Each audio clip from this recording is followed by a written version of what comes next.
Ang ganda rin ang tone nito. So, Little Princess 8, kamusta?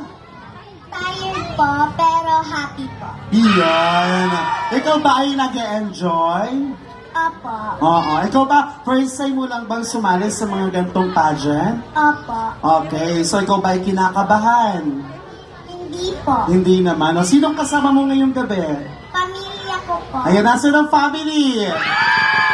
Oh, diba? So, ready ka na bang sumagot? Opo. Okay, sige, bunot ka na kay Sir Jeff. Okay, so, little Princess number 8, pwede mo siyang sagutin ng English or pwede mo rin siyang sagutin ng Tagalog. Okay? So, eto ang iyong katanungan. Ano ang paborito mong kulay at bakit?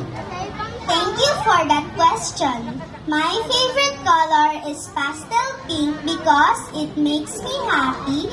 It looks like a princess color and it is pretty to look at. Thank you and good evening.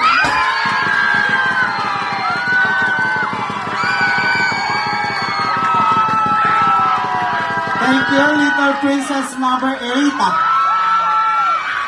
Papaparantay ko itong hunter mo. Oo. Tama nga naman. Actually, maganda talaga sa mata yung pastel color. Katulad ng mga nakikita natin dito, di ba? And talagang akma sa mga bata. Sige, thank you, little princess 8. And